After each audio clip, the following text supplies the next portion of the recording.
This is a really passionate subject for me because as a physical therapist, I am really focused on bone health and musculoskeletal health so that people can continue to do the things that they want to do in life and have a high quality of life.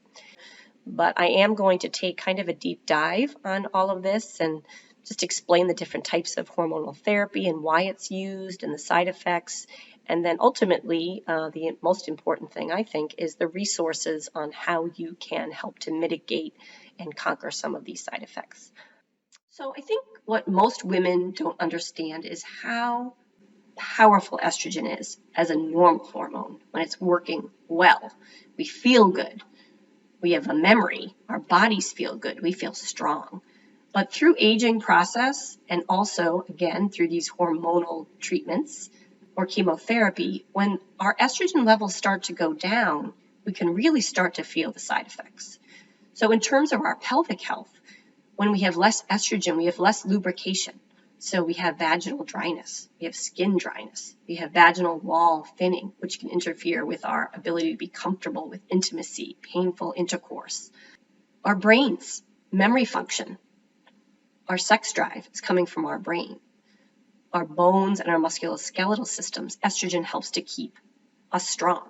So as those levels of estrogen are going down, you're certainly going to see the side effects in all these different areas. So next we're going to talk a little bit about how these hormonal therapies work. And they work in 3 different ways. So our strategies are 3. We can either block ovarian function, we can block estrogen production, or we can block the effects of estrogen. So we talked about in premenopausal women that the ovaries are the main source of estrogen production. So by suppressing ovarian function, the estrogen levels are either significantly decreased or completely eliminated. And we can do that in 2 ways. We can do that by surgery, or we can do that by radiation. And that's called ovarian ablation.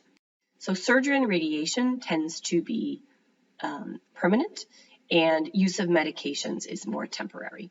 And some examples of these drugs are Zoladex or Lupron to suppress ovarian function. So here are some of the common side effects of AIs. And when you look at this big list, you say, oh my gosh, that sure is a lot. And boy, I don't want to take these drugs. But again, if you look at these side effects, you will also see that these do correspond with normal decreases in estrogen from our normal aging systems. These can be controlled, and we're going to talk about that later. So some women will have some of them, some women will have none of them, but this is just a general logical way. So there's lots of medications that people living with and beyond cancer have to take for their cancer treatment, for the side effects of their cancer, as well as perhaps other issues that they have going on in their lives. So being able to provide non-pharmacological support solutions is really important. So in physical therapy, it's really important for us to implement a supervised weight-bearing aerobic and resistance exercise program for all of our patients, be able to give them, again, stretching guidance and modification, as we talked about, to protect that connective tissue that is physiologically changing because of this medication. Our patients often have tendinopathies, tendinitises, right, arthralgias, joint pain, myalgias, muscle pain. So helping them manage that and also helping to protect them in the future from getting more injuries. Typically in physical therapy, you can use all different kinds of modalities, dry needling, manual techniques, taping, and then when joints are losing their stability, we can also start to implement some bracing techniques as well.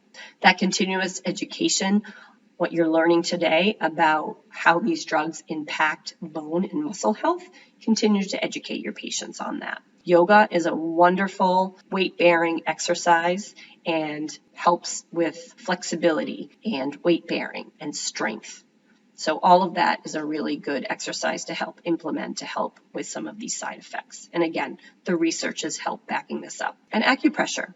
So acupressure has research that shows that it helps diminish a lot of the side effects that are incurred from these hormonal drugs.